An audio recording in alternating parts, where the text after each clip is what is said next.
Seguimos en Cosa Pública 2.0. Antes de ir con nuestra siguiente entrevistada, nos va a dar mucho gusto saludar. Solamente pues informarles que la entrevista con la señora Indira Navarro de Madres Buscadoras de Jalisco no se pudo concretar. Justamente nos advirtió que probablemente tendría problemas porque iba a estar en labores de búsqueda, así que la dejamos pendiente para otro día, pero damos la bienvenida a nuestra amiga y compañera Analí Nuño, amiga y compañera periodista, ha estado en proyectos como La Jornada y en este momento es parte del equipo que se llama ¿A dónde van los desaparecidos? Este equipo de ¿A dónde van los desaparecidos? Junto con Quinto Elemento Lab y Mongabay Lab, Latam, publicaron un reportaje muy importante que tiene que ver con los casos de defensores del territorio desaparecidos. Ayer hablamos con Telma Gómez Durán, quien nos presentó el conjunto de los datos que encontraron en México, desde que se desató la guerra contra el crimen organizado en 2006. Pero Analí Nuño se dedicó a trabajar una historia en particular de los casos de personas defensoras del territorio desaparecidos en la Sierra de Manantlán, en la comunidad nahua de Ayotitlán. Analí Nuño, muy buenas tardes, ¿cómo estás? ¿Qué tal, Rubén? Un gusto saludarte a ti y también a Jesús. Muy buenas tardes, gracias por la invitación. Al contrario, Analí, muchísimas gracias que has aceptado conversar con nosotros. Tú recuperas la historia de la violencia que ha padecido y como parte de esta violencia, asesinatos, desapariciones que ha pagado la comunidad nahua de Ayotitlán, aquí en el sur de Jalisco, para defender su territorio. ¿Nos puedes contar esta historia? Sí, claro, Rubén. Pues como el día de ayer les comentaba Telma Gómez, este reportaje se hace, desde hace varios meses se trabajó prácticamente desde enero este reportaje, donde pudimos probar que México es uno de los países más peligrosos para los defensores del medio ambiente, la tierra y el territorio, y entre estos casos, se contabilizaron 93 en un listado desde el 2006 hasta el 1 de agosto del presente año, y un caso muy emblemático es el de la Sierra de Manantlán. Ahí justamente en los límites de Jalisco y Colima, donde ha existido pues un contexto histórico de violencia, enmarcado primero desde los años 60, 80, por el despojo de tierras, donde los indígenas nahuas otomís pues enfrentaron la violencia porque les prohibieron hablar su lengua, su vestimenta y todo lo relacionado con su identidad. Después empezaron la lucha contra la tala y la minería de manera ilegal, y después estos actores de la tala, la minería, se juntan con el crimen organizado hasta la actualidad. Tienen más de 50 años peleando en esa zona, justamente por la defensa de su territorio, de sus bosques, de su agua, que derivó justamente en estas luchas, en algunas luchas ganadas, como lograr que se tuviera una manifestación como área natural protegida en esa zona. Sin embargo, pues no ha sido suficiente, Rubén. Uno de los temas más importantes que se ha documentado ahí es la tala ilegal, que justamente uno de los principales actores, defensores en esa zona, pues fue desaparecido en 2012, Celedonio Monroy Prudencio. Es uno de los casos más emblemáticos porque en 2012 desaparece y fue en medio de un contexto muy, muy evidente. Él, una semana antes de ser desaparecido, se enfrentó a telemontes ilegales que llevaban al menos 5 camiones cargados de madera preciosa como rosa morada, y después de eso él es desaparecido en octubre del 2012. Sin embargo, él ya tenía varios meses recibiendo amenazas. Logramos en esta documentación, logramos comprobar y documentar que Celedonio varios meses antes recibió amenazas, pero en una de esas amenazas en junio es muy importante, porque cuando él trasladaba a un enfermo de la comunidad justamente a ser atendido, él se encontró con un bloqueo que ya lo estaba esperando. Fueron hombres armados que lo golpearon y amenazaron. Celedonio por estos hechos levantó una denuncia. Es muy importante esta denuncia, que por primera vez la logramos obtener, porque en junio presenta esta denuncia y 2 de los nombres que señala como responsables y líderes de estos grupos, un mes más tarde, firma. Ellos eran integrantes de la Comisión Ejidal Plural de Ayotitlán. De la misma comunidad a la que pertenecía Celedonio. Exacto, de la misma comunidad, pero además eran los que pactaban con la mina.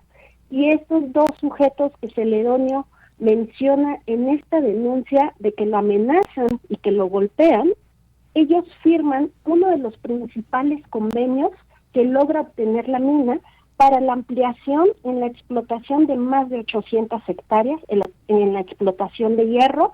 La mina está a cargo de Ternium y de ArcelorMittal. Es una minera, me parece, de italiana-argentina, ¿no? Sí, Ternium es de origen italiano-argentino y ArcelorMittal es de la India, de origen hindú. Efectivamente, son las dos más importantes a nivel Latinoamérica.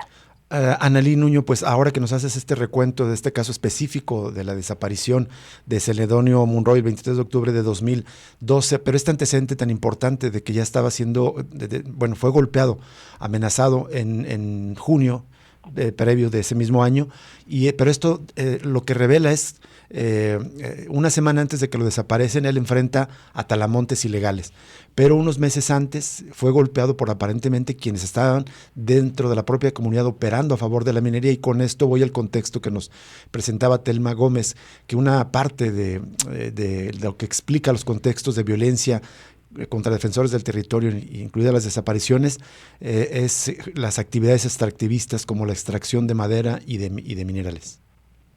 Sí, efectivamente, todo está enmarcado. Digamos que estos actores han servido del conflicto no solo pues limítrofe en el territorio que por años ha peleado Jalisco y Colima y que sigue sin pues atenderse por ninguno de los gobiernos, sino que también han hecho uso de estos mecanismos de presión para pues extender sus actividades mineras, ¿no? Y a partir de ahí pues también han hecho pues uso de mecanismos, digamos, para también dividir a las comunidades.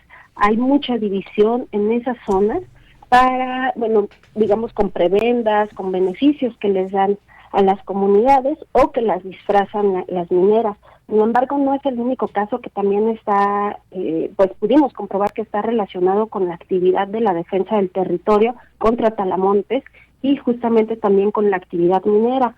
El asesinato de J. Santos Isaac Chávez en abril de 2021 también es muy claro. Él era representante de la comunidad y quería ser candidato, más bien quería ser comisariado ejidal de la comunidad de Ayotitlán. Él en ese momento, en abril de 2021, era candidato a ese puesto y una semana antes de las elecciones, él es desaparecido. 3 días después, fue su cuerpo encontrado asesinado. Cabe señalar que él durante toda la campaña se puso abiertamente a la mina y prometía intensificar la lucha para actualizar el padrón autorizado por el Registro Agrario Nacional, que es el que beneficia, digamos, los que benefician con pagos de la minera o a quienes tendría que pagar la minera por los convenios de renta o de ocupación temporal, y también él señalaba pues la revisión de los convenios, de los 3 convenios que existen con la minera, porque no se les paga regalías, la minera solo paga convenios de ocupación temporal. ¿Qué tal, Analí? Te saluda Jesús Estrada. También comentas en el reportaje que ha habido otros casos de desapariciones, más temporales por cortos periodos de tiempo, pero igual con la intención de amenazar. Comentas algunos de esos casos por ahí. Hay uno reciente, de hecho, apenas del 2022, me parece, ¿no? Sí, ¿qué tal, Jesús? Buenas tardes. Sí, efectivamente, también hay otros casos que logramos documentar. Primero, señalar que después del asesinato de J. Santos Isaac, también está 4 meses después el de Javier González Contreras, que era músico de profesión. Él acompañó y apoyó la campaña de J. Santos Isaac y estaba organizando a más personas para presentar denuncias sobre lo que ocurre en la zona. En algún momento incluso él pensó o pidió ser testigo protegido por el riesgo que corría, y sin embargo 4 meses después de J. Santos Isaac también es asesinado. En cuanto a las desapariciones, sí, hay bastantes casos de desaparición forzada temporal o de corta duración, es decir, se llevan a la gente, sobre todo a los activistas más activos o los más visibles. Pudimos comprobar o documentar 2 del año pasado, que 2 defensores de los más visibles que actualmente fueron desaparecidos temporalmente. Ellos llegaron con un mando armado a sus casas, encapuchados con armas largas, se los llevaron, los presentaron ante alguien que les dijeron era el jefe, y este personaje los cuestionó sobre su postura contra la mina. En ese momento les advirtieron a ellos que pues le bajaran a esa lucha contra la mina, porque estaban deteniendo o estaban afectando las operaciones de esta mina. No son los únicos casos, tenemos registrados más de 15 casos que ha sucedido lo mismo, incluso algunos pues citados por autoridades, y cuando llegan a la cita en realidad se los llevan para advertirles justamente que paren su defensa del territorio. Justo de eso quería preguntarte, Analí. Citas en una parte del reportaje que en los últimos años, además de ser asediados por estos intereses de talamontes ilegales o gente ligada a la minería, ahora hay presencia también y son asediados por grupos ligados al cártel Jalisco Nueva Generación, en un contexto además donde todas estas denuncias no hacen mella, el gobierno no investiga. Citas a uno de los familiares de Celedonio Monroy, dice que el gobierno no hizo nada en busca de él cuando recién sucedió eso ya en octubre de 2012. Sí, efectivamente, Rubén, es muy importante porque además ahí también converge y, digamos, opera sin ningún problema la minería ilegal. Hay al menos 13 minas operando actualmente ahí, y las fuentes, las personas que entrevistamos, que son más de 20 personas con las que logramos hablar, no en la zona, porque cabe señalar que es una zona silenciada, tuvimos que movernos por diferentes estados para lograr hablar de manera segura con todas las fuentes, y ellos señalan justamente que al inicio de las operaciones digamos, la misma mina señalaba cuando había actividad ilegal. Ahora, actualmente, nadie dice nada. Sin embargo, la mina, Ternium y Arcelor, ellos trasladan el material ferroso por ferroductos con agua. Y en el momento en que nosotros logramos estar en diferentes meses de este año, logramos comprobar y tenemos fotos donde hay tractocamiones cargados de material ferroso. A través, sí, que bajan en estos tubos, ¿verdad? Y que extraen el agua. Por los tubos que corre el material con agua, esos son los de la minería legal, digamos los de la mina Ternium, pero logramos ver a tractocamiones cargados de material ferroso. La mina señala en comunicaciones que tuvimos y en preguntas que le hicimos a la mina para saber su postura respecto a todo este tema, ellos descartan que esos camiones sean de ellos. Es decir, de acuerdo a las fuentes consultadas, estos camiones transportan el material de las minas ilegales. Pero también señalar, y mencionabas algo muy importante, Rubén, que la familia señala pues que no ha habido justicia, está en total impunidad el caso de Celedonio Monroy. Decirles que desde hace 12 años, cada mes la familia acude al Ministerio Público a preguntar cómo va el caso. Desde hace 12 años, cada mes. Hasta el momento no hay un solo avance en la carpeta de investigación, pero no es el único. Por ejemplo, el asesinato de J. Santos Isaac, ni siquiera hay carpeta de investigación. Híjole. ¿Por qué? Porque no fue presentada por la familia. Sin embargo, esto debía ser una carpeta de manera oficiosa. Así y es. no hay carpeta de investigación.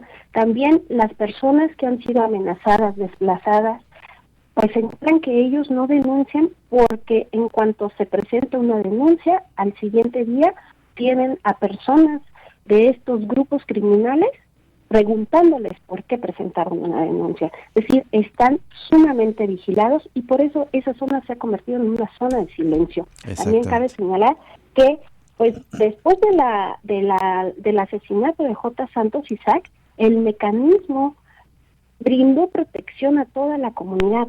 Sin embargo, desde noviembre no ha acudido, es decir, ya casi un año, no ha acudido a hacer las revaluaciones por diferentes temas. Para la comunidad es muy importante que se hagan esta revaluación porque han seguido en los casos de amenazas, de desaparición forzada de corta duración o desplazamiento, y además porque señalan que pues el caso de Ayotitlán, aunque es una zona silenciada, pues es muy parecido a lo que pasa en Aquila. Es la misma minera, que es Ternium, es el mismo grupo armado el que está operando en la zona, que es el Cártel Jalisco Nueva Generación, y es la misma población náhuatl. Y sin embargo, a pesar de lo que pasó en Aquila en enero, cuando fue desaparecido Antonio Díaz Valencia y el abogado Ricardo Lagunes Gasca, la comunidad de Ayotitlán ha pedido que atiendan ese caso y que vean que son cuestiones similares las que está sucediendo, que son los mismos actores, y que por favor se haga esta intervención del mecanismo. Sin embargo, hasta el momento no ha pasado. Tampoco la Comisión Nacional de Derechos Humanos, que tuvo una visita el año pasado, en noviembre, la comunidad le entregó una carta señalando todas las cuestiones, la situación de seguridad que está pasando en la zona, y hasta septiembre de este año la Comisión Nacional de Derechos Humanos no se ha manifestado sobre el tema. Analí, y justo aprovechando el contacto, porque vienes dándole seguimiento también a la desaparición de estos dos comuneros allá de Aquila, no ha habido novedad, ¿no? En este caso, de hecho, parece que, según has publicado, que ahí están, digamos, entorpeciendo, las autoridades no están aceptando alguna documentación importante de la investigación. Sí, efectivamente, la semana pasada sacamos en A dónde van los desaparecidos también una nota importante, un reportaje importante respecto a una fotografía que pues las fuentes que pudimos consultar nos señalan que fue tomada horas antes de que los dos activistas, los dos defensores fueran desaparecidos. Se teme que esta foto se presume que esta foto fue la foto que se le envió, digamos, a los halcones para que ubicaran al líder náhuatl, Antonio Díaz, y al abogado Ricardo Lagunes, ¿no? Ricardo Lagunes. Sin embargo, pues hasta el momento, la Fiscalía General de la República no ha hecho ninguna intervención respecto a esta fotografía, no ha solicitado de manera oficiosa que se retengan los celulares con los que fue tomada la fotografía, no ha cuestionado más allá del motivo del por qué fue tomada esa foto, ni a quién se le envió. Cabe señalar que no es lo único de pruebas que ha detenido la Fiscalía, simplemente la persona detenida, uno de los detenidos, no se le ha abierto el celular para ser investigado bajo el argumento de que no cuenta con los mecanismos técnicos para investigar el celular. Terrible, Analí. Te agradecemos mucho que nos hayas compartido esta información tan importante y sintomático todo este caso. Es decir, me parece que todo lo que has investigado acerca de las agresiones, de la violencia en contra de la comunidad náhuatl de Ayotitlán, es sintomático de todo lo que ocurre en el resto de Jalisco y en el país. Las comunidades enfrentan solas a los intereses empresariales, al propio gobierno, los intereses criminales también. Y pues gracias por compartirnos esta investigación, Analí. Al contrario, les agradezco mucho el espacio y invito también a ustedes y a su auditorio a leer todo este especial de Defensores Desaparecidos, que está integrado por 4 textos y además del de la Sierra de Manantlán, trae 2 textos muy importantes, que es el caso de Sergio Rivera Hernández, indígena náhuatl desaparecido en Puebla, y el caso justamente del abogado Ricardo Lagunes y el líder indígena Antonio Díaz Valencia, desaparecidos apenas en enero en Michoacán. Compartimos los textos en nuestras redes sociales también, Analí, para que la gente se profundice y lo lea completo. Muchas gracias de nuevo. Saludos cordiales. Gracias. Hasta luego. Igualmente. Gracias. Vamos a una pausa y regresamos con más información para cerrar los minutos que nos quedan aquí en Cosa Pública 2.0.